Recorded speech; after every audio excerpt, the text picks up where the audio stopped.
Now, I will welcome Dr. Atsuko Okuda, Head of ITU Asia Pacific, for your official opening debate on building the Asian dream.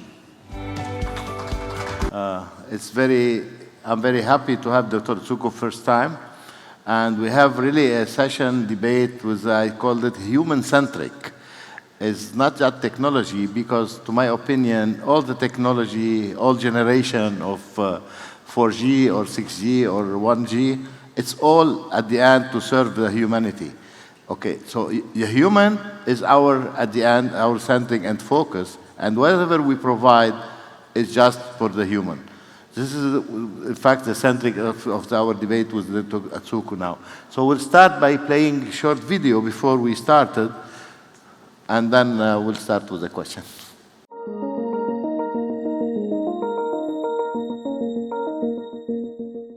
Only 64% of people in small island developing states, or SIDS, are online. Lack of access to digital services and affordable broadband connectivity, as well as limited digital skills, are major challenges to digital development. ITU, together with other UN agencies and development partners, including DITRDC Australia, launched the Smart Islands Initiative to meet local needs for digital services. It provides SIDS with scalable, sustainable connectivity, especially for the most vulnerable people. A number of Pacific Island countries have expressed interest in the initiative. Only by connecting the unconnected can we achieve global digital transformation. To discover the Smart Islands Initiative, visit www.itu.int. Okay, as we see now, we have gap in the island and smart village, and we know that Asia, a lot of population live in island. So with this across, you have effectively building the Asian dream by supporting this smart island, what we call. Do you have any more plan or action in mind that would be in line with this concept and what you are doing, please? Thank you, Tony. First of all, thank you for inviting me to this very exciting and insightful conference. And let me start by citing some numbers and why these initiatives are important. And thank you, Tony, first of all, for putting the humans to the center of this debate, which I think is a very important aspect of any tech conference. So as my colleague Birel mentioned yesterday, according to the ITU estimates, there are still 2.7 billion people offline, and the vast majority of these unconnected are in developing countries. Now, of course, the absolute number is staggering, and this is the target we want to achieve, to connect. But what is more worrying is the fact that the growth in that number is slowing down. Between 2020 and 2021, we saw a phenomenal increase in the number of internet users. In fact, 800 million people are estimated to have joined the internet because of COVID. But that number is slowing down. So that number became 2.7 billion in 2022. So we believe that there is a lot we can do together now that COVID is almost over, and this mandate of connecting the unconnected will still remain, and I think this is a common challenge among all of us. So at ITU, we are tackling this issue of connecting the unconnected islands, communities, and villages through initiatives such as Smart Islands and Smart Village. So what does it do? So we, of course, provide at the core the connectivity. As we discussed, without connectivity, there won't be any digital transformation. But we don't stop at that. We want to engage communities, including youth, women, people with disabilities, so that they can truly benefit from the digital benefits. And on top of that, we are working with the central government so that they can provide affordable, inclusive, and sustainable digital services such as education, agriculture, commerce, and health. And for that, we work with UN agencies, partners, as you have seen on the screen, as well as different government agencies who can support this initiative. So even though on the ground you may just see a box and people connecting the Wi-Fi, but there is a lot of transformation happening behind. And yesterday, Tony, there were a lot of discussions on the verticals, and I call it horizontals, because what we need really is the cooperation and the collaboration, the whole of government approach to make sure that we, in a synergized way, provide these services and information to the unconnected communities, and at the same time work with different stakeholders such as industry, government, CSOs, as well as academia, so that we can join hands and provide services in a more coherent and sustainable manner. Oh, thank you very much.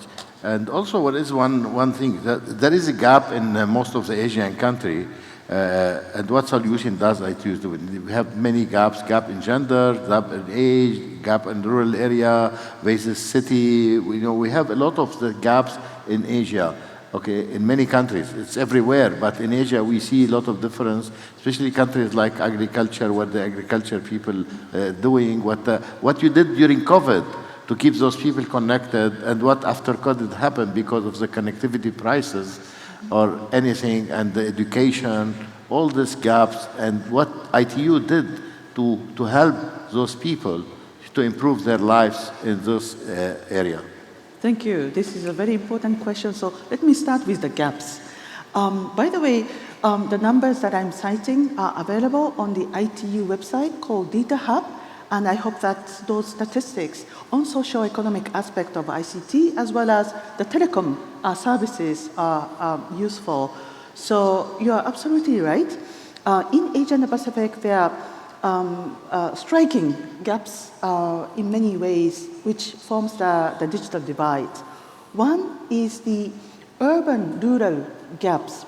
So predominantly in Asia and the Pacific, and of course in other regions to a certain degree, see a huge difference. If you go to a rural area outside cities, the number drops significantly, less than half.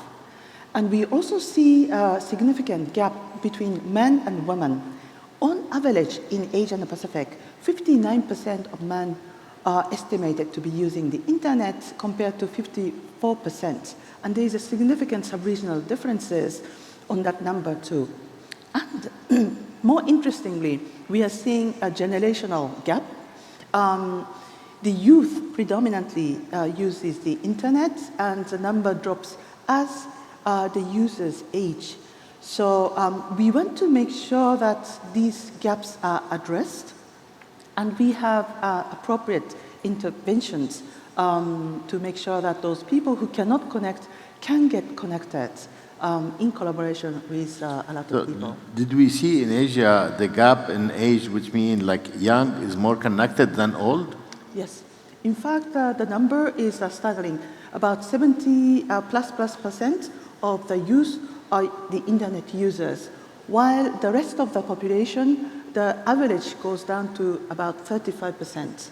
So we see a very tech-savvy youth, but the number goes down along the way. And this is particularly worrying in Asia and the Pacific because we have a number of aging society, and we have a special program to target at older persons.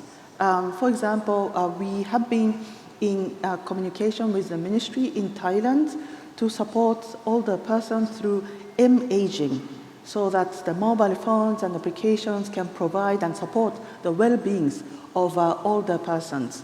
And if I can also add a little bit more details, how it's different from our interventions or programs for other target groups. The older person's need for digital technology are different. They start with, let's say, the password management and how to conduct the financial transactions as well as how to buy goods and services online. So we target at those specific requirements of older persons so that the mobile phones can really help the well-being for them to be connected to the rest of the society. That's good. But any use case, also other use case, we discussed one time about the fisherman village, how you connect them again. We can, if you can take some use cases in some countries. Yep, thank you. And this is a very exciting part. One of the first pilots of the smart village, smart island, is in Vanuatu. And we have connected a remote community called South Marikina. In fact, that study as well as stories are available on the ITU website. So we have been following what the community members are doing after being connected. And this is the exciting part. There were many, of course, conversations with government officials and the education, which can be which can take place online. But then the community members started asking, can we make coconut oil? And of course, the project managers didn't know, they are not a coconut oil expert, but they decided to watch the YouTube video themselves, and now they can produce a coconut oil. And then that triggered another conversation that, oh, we want to sell cassava, and we want to package it. So that example, after example, started cascading into more ideas on what they can do through a simple initiative. And we have seen actually photos and what they actually do, and we are producing that video as we speak, and I hope that you'll be as excited as I am to see these qualitative transformation on those connected islands. Oh, thank you very much. That's nice to see, of course. You know, now we'll play the other video because we want to talk about some ICT. We're empowering a lot of the women in ICT, but you're empowering the whole generation of women and girls in many areas in Asia. So please, can you play the video?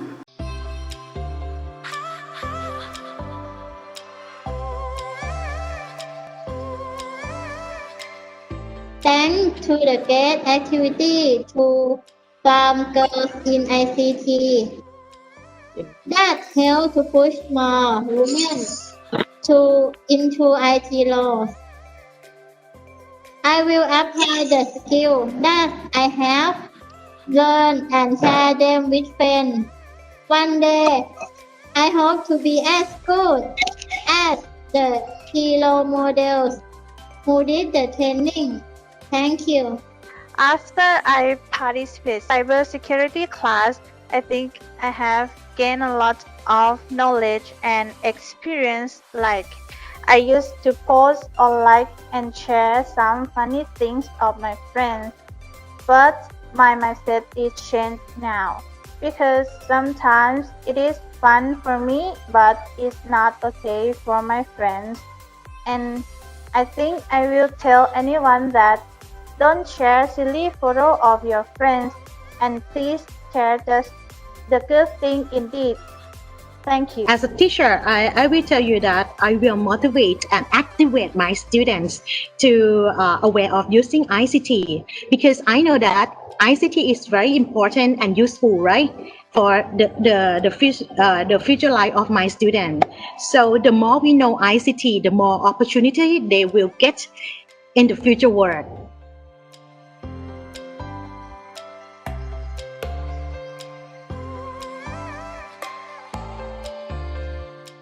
As we see here, really it's very important what done with those young girls to make the gender gap in Asia less, especially in the IT knowledge or cybersecurity as this. Can you please elaborate on this more? Thank you. So as I earlier mentioned, gender digital divide is one of the prominent features of digital divide in Asia and the Pacific.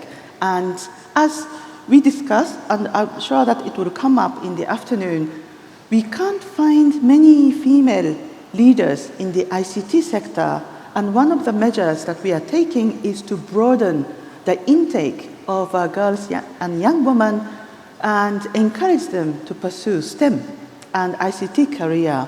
And we organize this Girls in ICT Day celebration every year at the end of April. And one of the events that we organized was in Thailand. And we conducted the different types of training such as AI coding, as well as child online protection, e-commerce, e-agriculture, and so forth. So the interviews that you have seen were done after the training, just to hear from them what are the impacts, what are the lessons learned they got from this initiative. And the first girl actually has disabilities, and she was particularly keen because ICT gave her a lot of opportunities which were not available otherwise. And you also heard the girl reflecting on what they should do or shouldn't do in cyberspace. And this is particularly important because the 800 million new users that I talked about, they are mainly the young students who had to come online because of the school closures, and the school learning took place online. So they came without perhaps much knowledge on child online protection of cybersecurity, and it was very important for us to make sure that we reach as many girls and young women as possible to protect themselves in cyberspace. And of course, we involve the teachers because they can really motivate more girls and young women to pursue the STEM and ICT career and to be the role model. So these are some of the very encouraging messages that we received from the beneficiaries of our program. And more of these can be done once the communities and villages are connected through such as Smart Island and Smart Village. And these, I hope, can really change their lives and open a lot of opportunities. Thank you very much. This is indeed something different. Do you have, can we talk about some ranking of the gender gap in ICT connectivity in Asia by country? Do we have any figures? Yes. So if I can give maybe high-level overview, in terms of the connectivity, which is mainly driven by affordability and a lack of enabling environment and skills, we see a major gap in the Pacific and, of course, least developed countries and landlocked countries. And we have statistics to show that that correlates with the affordability. In ITU, as you know, we follow the Broadband Commission's affordability benchmark, which is 2% of GNI. And we had about 5 or 6 countries which, just an example, fell off from that benchmark. But because of COVID and because of the challenges that we all face, that number, in fact, of affordability or the countries offering affordable broadband services decreased. So as of 2021, the affordability index deteriorated slightly. And I hope that with the help of all of us and in a partnership and with the initiatives such as Smart Village, Smart Islands, that will improve significantly. And in terms of the gender gaps, what we found is that that is also partly driven by the affordability in devices, because one phone set could exist within a household, but mainly it's owned and used by father or head of the household. So it's not really used equally and equitably within the household, and that is perhaps part of the reasons of the gender digital divide and why women are not registered as a subscriber or users of the internet. Do you think you have time frame as ITU plan with the local government you're working with to cover this gap or make it less? Thank you. I'm actually very encouraged by the efforts of almost all member countries in Asia and the Pacific to bridge this digital divide. The differences could come in terms of the combination of the programs or policy instruments they are using, or the amount of investment. But we are all targeting the 2030 as a target to connect the unconnected in a meaningful way. Of course, the time is running out. I think we need more support from the industry as well as academia partners, so that we can pinpoint and identify the particular community or groups of people who are unconnected in particular country and come up with targeted programs and support. Thank you. Now I will not add anything. We cover a lot. But if we have any question from the audience, any question from the audience regarding this gap and ICT and digitalization of generation in Asia Pacific, please, any questions? Thank you very much, Dr. Atsuko. Very glad to have you here and very glad to talk about something human, not just technology and generations. Thank you very much. Thank you very much for having me.